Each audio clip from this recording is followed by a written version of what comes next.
കേട്ടു. അവിടെ പ്രവീൺ പുരുഷോത്തമൻ ഫീൽഡിൽ തന്നെയുണ്ട്. പ്രവീൺ പുരുഷോത്തമൻ ഇത് വിശദീകരിക്കും. പ്രവീൺ, യഥാർത്ഥത്തിൽ ഇതിനകത്ത് ഹെലികോപ്റ്റർ ഇറങ്ങുന്ന സമയത്ത് എച്ച് എന്ന് മാർക്ക് ചെയ്തിരിക്കുന്ന ആ പ്രദേശത്താണ് ഇറങ്ങുക. അതിന് തൊട്ടപ്പുറത്ത് ഇന്നലെ രാവിലെയാണ് ഇതെല്ലാം കോൺക്രീറ്റ് ചെയ്യുന്നത്. കാര്യം ഇതിന് മുമ്പ് ഇത് കോൺക്രീറ്റ് ചെയ്യണമെന്ന് ആരും അവരോട് ആവശ്യപ്പെട്ടില്ല, അവരത് ചെയ്തില്ല. സാധാരണ ഹെലികോപ്റ്റർ ഇറങ്ങുന്ന സമയത്ത് അങ്ങനെ കോൺക്രീറ്റ് ചെയ്യാറുമില്ല. പ്രത്യേകിച്ച് മഴയായതുകൊണ്ട് കോൺക്രീറ്റ് ചെയ്തു. കോൺക്രീറ്റ് ചെയ്ത് കഴിഞ്ഞ് ഇന്നലെ ഹെലികോപ്റ്റർ ഇറങ്ങി. ഇപ്പോൾ പ്രവീൺ പുരുഷോത്തമൻ അവിടെയുണ്ട്. പ്രവീൺ, അതൊന്ന് പ്രേക്ഷകർക്കൊന്ന് കാണിച്ചു കൊടുത്താൽ നന്നായിരിക്കും. ഇതാണ് എച്ച്. ഈ എച്ചിന്റെ മുകളിലാണ് യഥാർത്ഥത്തിൽ ഹെലികോപ്റ്റർ വന്ന് നിൽക്കേണ്ടത്. അപ്പുറത്തോട്ടോ ഇപ്പുറത്തോട്ടോ ഒക്കെ അല്പമൊക്കെ മാറി നിൽക്കാറുണ്ട്, പ്രത്യേകിച്ച് ഇത്തരം സാഹചര്യങ്ങളിൽ. അപ്പോൾ എന്താണ് യഥാർത്ഥത്തിൽ അവിടെ സംഭവിച്ചത് എന്നുള്ളത് പ്രവീൺ ഒന്ന് വിശദീകരിക്കൂ. യഥാർത്ഥത്തിൽ നമ്മൾ ഈ പറഞ്ഞു കേട്ടതുപോലെ അങ്ങ് താഴ്ന്ന് ടയർ അങ്ങ് ചെളി പൂണ്ട് പോകുന്ന പോലെ പൂണ്ടൊന്നും പോയിട്ടില്ലല്ലോ. ചെറിയ രീതിയിലൊന്ന് അമർന്നു പോയി, അത്രയല്ലേ സംഭവിച്ചിട്ടുള്ളൂ പ്രവീൺ? Good morning Arun. ഞാനിപ്പോൾ നിൽക്കുന്നത് രാഷ്ട്രപതി ദ്രൗപദി മുർമു ഇന്നലെ വന്നിറങ്ങിയ പ്രമാടം ഇൻഡോർ സ്റ്റേഡിയത്തിലെ ആ ഒരു ഹെലിപ്പാഡിലാണ്. ഇവിടെ യഥാർത്ഥത്തിൽ 3 ഹെലിപ്പാഡുകളാണ് തയ്യാറാക്കിയത്. ഞാനിപ്പോൾ നിൽക്കുന്നത് രാഷ്ട്രപതി വന്നിറങ്ങിയ ആ ഒരു ഹെലിപ്പാഡിലാണ്. ഇപ്പോൾ ഈ നമ്പർ 1 ഹെലിപ്പാഡ് ഇതാണ്. ഇതിൻ്റെ എൻ്റെ മുൻവശത്ത് മറ്റൊരു ഹെലിപ്പാഡ് കാണാം, അതാണ് 2ാം നമ്പർ ഹെലിപ്പാഡ്.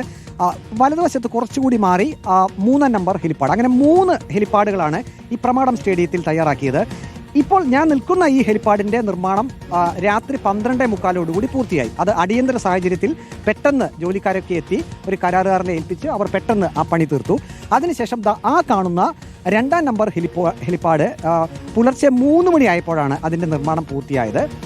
അതിനുശേഷം 3ാം നമ്പർ ഹെലിപ്പാഡ്, ആ കാണുന്ന ഹെലിപ്പാഡ് പുലർച്ചെ രാവിലെ 6 മണിയായപ്പോൾ തീർന്നു. ഇതാണ് ഇതിൻ്റെ സമയക്രമം. അതായത് ആദ്യം നിർമ്മാണം പൂർത്തിയാക്കിയത് രാഷ്ട്രപതി ദ്രൗപദി മുർമു വന്നിറങ്ങുന്ന ആ ഒരു ഹെലിപ്പാഡാണ്. അത് നമ്മൾ ഇവിടുത്തെ കരാറുകാരനുമായിട്ടും ഇതിൻ്റെ അഡ്മിനിസ്ട്രേറ്ററുമായിട്ടൊക്കെ സംസാരിച്ചു. പക്ഷേ അവർ ക്യാമറയ്ക്ക് മുന്നിൽ വരാൻ അവർ തയ്യാറല്ല. അവർ പറയുന്നത് യഥാർത്ഥത്തിൽ കേന്ദ്രത്തിൽ നിന്നും ഒരു അറിയിപ്പ് ലഭിച്ചത് എച്ച് മാതൃകയിലുള്ള അല്ലെങ്കിൽ എച്ച് എന്ന് രേഖപ്പെടുത്തിയിട്ടുള്ള ഇത്രയും സ്ക്വയർ ഫീറ്റ് മാത്രം പെട്ടെന്ന് ഇത് തയ്യാറാക്കുക, കോൺക്രീറ്റ് തയ്യാറാക്കുക. ഒരു കാരണവശാലും ഇത് മുഴുവൻ ഇത്രയും റൗണ്ട് വിസ്തൃതിയിൽ അവിടെ ഹെലിപ്പാഡ് മുഴുവൻ കോൺക്രീറ്റ് ചെയ്യണമെന്നൊരു നിർദ്ദേശം ഇല്ലായിരുന്നു. അവർ ആദ്യം തയ്യാറാക്കിയത് ഈ എച്ച് എന്ന ഈ ഭാഗമാണ്. അവിടെയാണ് ആദ്യം കോൺടാക്ട് ചെയ്തത്. പിന്നീട് ഇത് ഇത്രയും വിസ്തൃതിയിൽ തന്നെ അവർ പിന്നീട് വന്ന നിർദ്ദേശപ്രകാരം അത് പൂർണ്ണമായും കോൺക്രീറ്റ് ചെയ്യുകയായിരുന്നു. ഇനി ഹെലികോപ്റ്റർ വന്നിറങ്ങിയത് ഈ ഭാഗത്തേക്കാണ്. ഇവിടെ ഇപ്പോൾ ഒരു കൺഫ്യൂഷൻ ഉള്ളത്, ഇവിടെ നമുക്ക് ഒരു ടയറിൻ്റെ പാട് കാണാൻ സാധിക്കും. അത് ചിലർ പറയുന്നു അത് ഹെലികോപ്റ്റർ വന്നിറങ്ങിയ ആ സ്ഥലത്തെ ആ ഹെലികോപ്റ്ററിൻ്റെ ടയർ താഴ്ന്ന പാടാണെന്ന് പറയുന്നത്. പക്ഷേ ഇവിടെയുള്ള ചിലരൊക്കെ പറയുന്നത് പുലർച്ചെ ഒരു വാഹനം, അതായത് ഇവിടെ ഉണ്ടായിരുന്ന സുരക്ഷാ സേനയിൽ ഉണ്ടായിരുന്ന ഒരു വാഹനം ഈ ഹെലിപ്പാഡിൻ്റെ ഈ ഭാഗത്തേക്ക് ഓടിച്ചു കയറിയിരുന്നു. അപ്പോൾ അത് ഏതോ ഒരു വാഹനത്തിൻ്റെ ടയറിൻ്റെ പാടാണെന്ന് പറയുന്നത്. അപ്പോൾ അങ്ങനെ 2 കാര്യങ്ങളാണ് ഇക്കാര്യത്തിൽ ഉള്ളത്. ഇത് ഹെലികോപ്റ്റർ വന്നിറങ്ങിയ ഭാഗത്തെ താഴ്ന്ന ഭാഗമാണോ അതോ പുലർച്ചെ ഏതോ ഒരു വാഹനം ഈ ഹെലിപ്പാഡിലേക്ക് കയറിയിരുന്നു അതിൻ്റെ ടയർ കൊണ്ട് താഴ്ന്നതാണ്? അങ്ങനെ 2 അഭിപ്രായങ്ങളാണുള്ളത്. അതിനും ശരിക്കും ഇതിൻ്റെ അന്വേഷണമൊക്കെ ഉണ്ടെങ്കിൽ അവരാണത് കണ്ടെത്തേണ്ടത്. പക്ഷേ ഏതായാലും ഒരു കാര്യം ഉറപ്പാണ്, ഈ ഹെലിപ്പാഡിൻ്റേതാ ഈ കാണുന്ന ഭാഗത്ത് അല്പം താഴ്ന്നിട്ടുണ്ട്. മറ്റൊന്ന്, ഇപ്പോൾ ഇന്നലെ കളക്ടർ തന്നെ വിശദീകരിച്ചത് ഹെലികോപ്റ്റർ ഈ ഭാഗത്ത് ലാൻഡ് ചെയ്യുന്നു. അതിനുശേഷം രാഷ്ട്രപതി ഒപ്പമുണ്ടായിരുന്നവരൊക്കെ ഹെലികോപ്റ്ററിൽ നിന്ന് പുറത്തേക്ക് പോകുന്നു. പക്ഷേ ഇതിൻ്റെ പുറകുവശം കുറച്ച് മാറിയായിരുന്നു. അതുകൊണ്ട് തന്നെ വീണ്ടും ഇത് ടേക്ക് ഓഫ് ചെയ്യുകയാണെങ്കിൽ മണ്ണും നമുക്ക് കാണാൻ സാധിക്കും. ഇവിടെ എല്ലാം വെള്ളം നിറഞ്ഞു കിടക്കുന്നൊരവസ്ഥയാണ്. ഈ കോൺക്രീറ്റ് ഒഴിച്ചു കഴിഞ്ഞാൽ ചളിക്കൊണ്ടാണ്.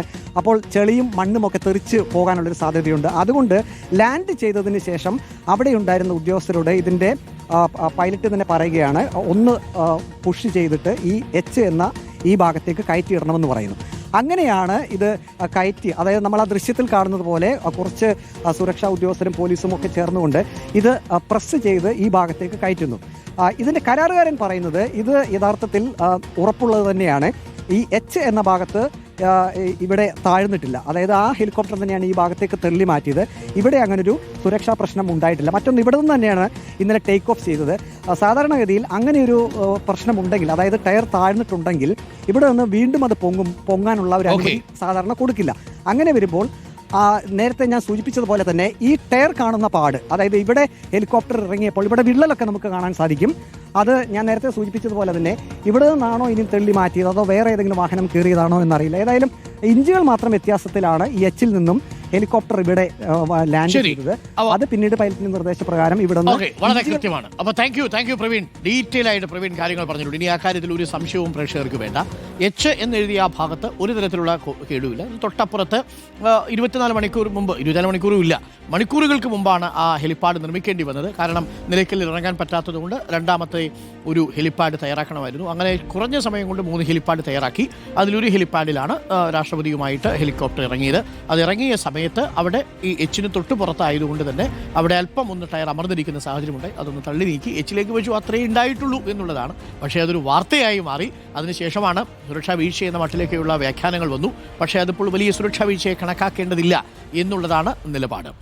കാരണം അങ്ങനെയാണ്. ഇപ്പോൾ വായുസേനയടക്കം പറഞ്ഞുകൊണ്ടാണല്ലോ അവിടെ ഒരു ഹെലിപ്പാഡ് നിർമ്മിക്കാൻ തീരുമാനിച്ചത്, കോൺക്രീറ്റ് ചെയ്യാൻ തീരുമാനിച്ചത്. നമുക്കതല്ലേ പറയാൻ പറ്റൂ. പിന്നെ പ്രകൃതി ഇങ്ങനെയാണെങ്കിൽ നമുക്ക് എന്താ ചെയ്യാൻ പറ്റുക? ചില കാര്യങ്ങളൊക്കെ അങ്ങനെയാണ്. അതല്ലാതെ നേരത്തെ ആരെങ്കിലും മനഃപൂർവ്വം അങ്ങനെ ചെയ്തു വെക്കുന്നതാണ്. നമുക്ക് അങ്ങനെ കണ്ടാൽ മതി തൽക്കാലം.